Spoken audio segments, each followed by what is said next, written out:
Comilla Mainamati word cemetery থেকে ২৪ জন সৈনিকের দেহাবশেষ ৮১ বছর পর জাপানে নেওয়া হবে।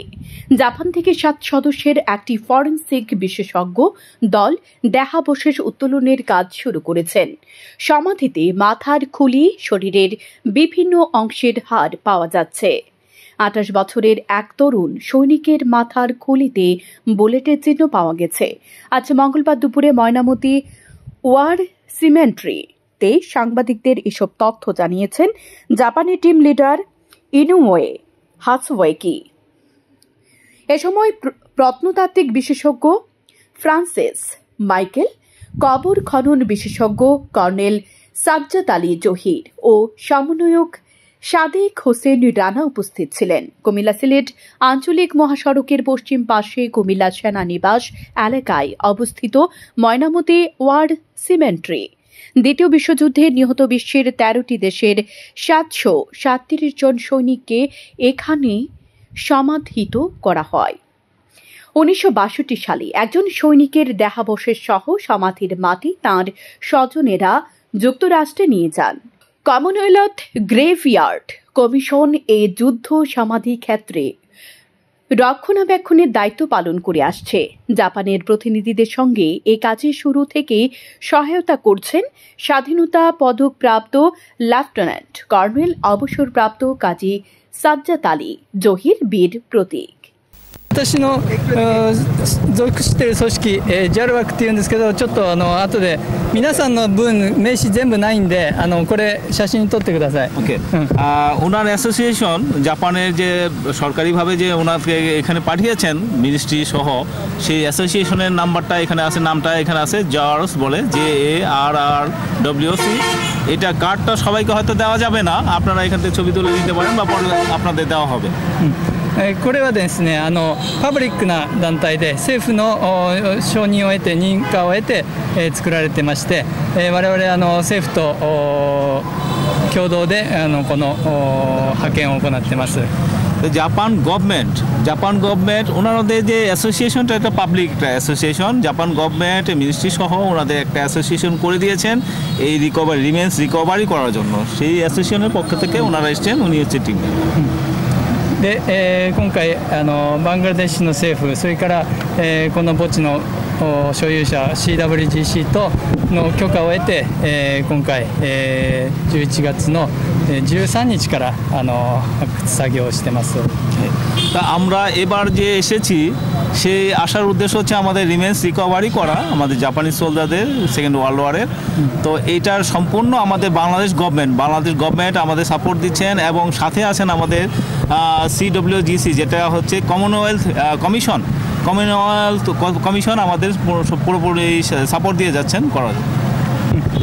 ちょっとねまだ詳細はお話しできないんですけど、まだ作業中なんで、作業が終わったら皆さんに多分公表できると思うんですけれども、それもね CWGC の許可がないと言えないんで、ちょっとそれは待ってください。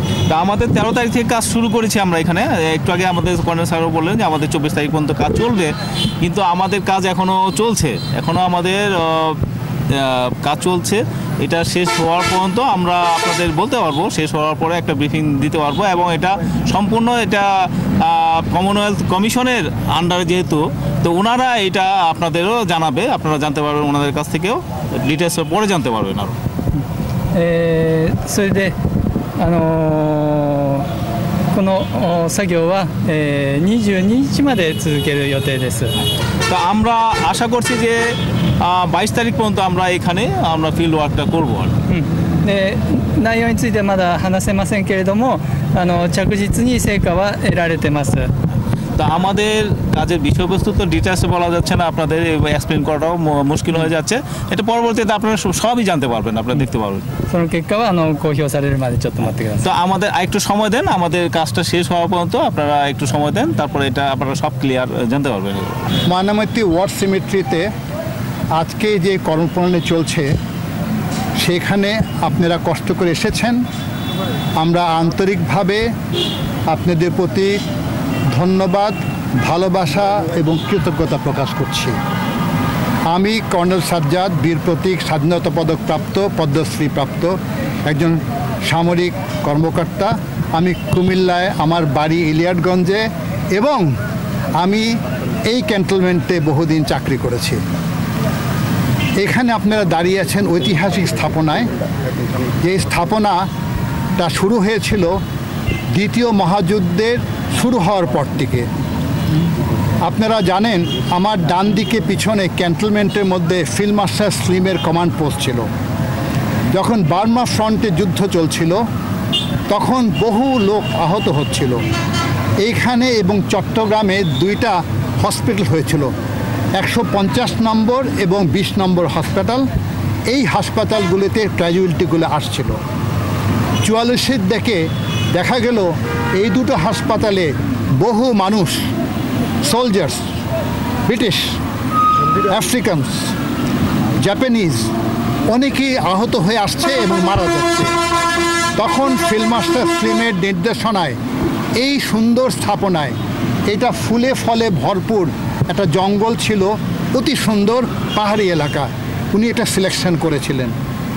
সে সময় আমার পিতা দ্বিতীয় মহাযুদ্ধের সৈনিক, কমান্ড পোস্টে ওনার চিফ ইন্টারপ্রেটার ছিলেন, তিনিও জড়িত ছিলেন। তো আমার পিতা এই সব তথ্য দিয়ে গেছে, এইখানে তোর দাদির কবর।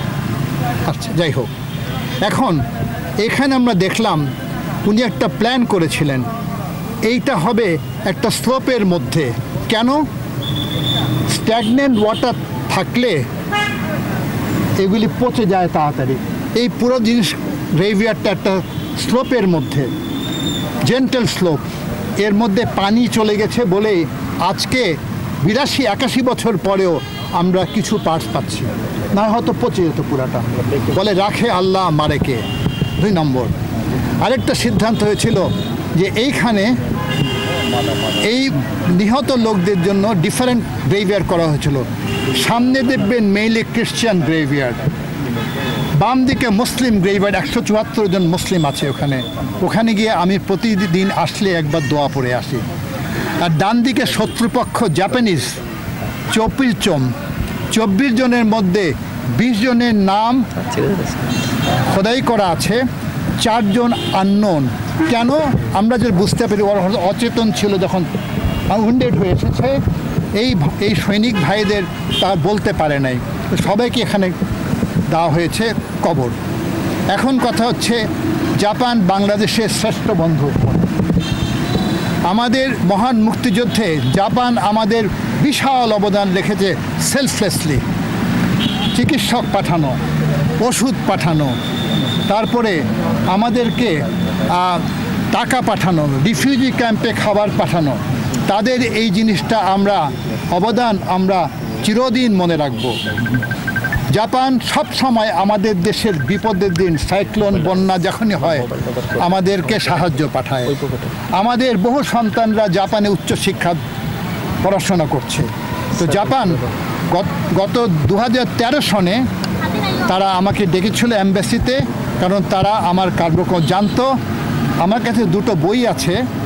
এটা বীরশ্রেষ্ঠ হামিদুরের নিয়ে ব্যাপারটা, পররাষ্ট্র মন্ত্রণালয় আমাকে বলেছে আপনাদেরকে এই ব্যাপারটা বলতে।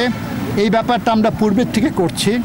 বীরশ্রেষ্ঠ হামিদুর দেহবশের হাতিমারা ছড়া গ্রামে এটা জলাশয়ের মধ্যে হারিয়ে গেছিল। আমার 8.5 ঘন্টা লেগেছে এটাকে বের করে আনার জন্য। আমাদের ইসলামের শরীয়তের মধ্যে কিছু কন্ডিশন দিলে কবরও স্থানান্তর করা যায়, আপনারা জানেন। যাই হোক, ওনারা তাদের নিজ ধর্ম অনুসরণ করছে। সেই টিমটা পরবর্তীতে হলি বেকারি ঘটনা পরে দেরি হয়ে গেল। এখন আমরা ওনাদেরকে পেয়েছি। তাদের মধ্যে 9 জন খুবই highly qualified scientist and specialist এসছেন। আজকে একজন চলে যাবেন হয়তো। এই 8 জন শেষ পর্যন্ত কাজ করবেন। আমরা কাজ আরম্ভ করি 13 তারিখ থেকে, আমরা শেষ করব ইনশাআল্লাহ 24 তারিখ থেকে। ঠিক আছে?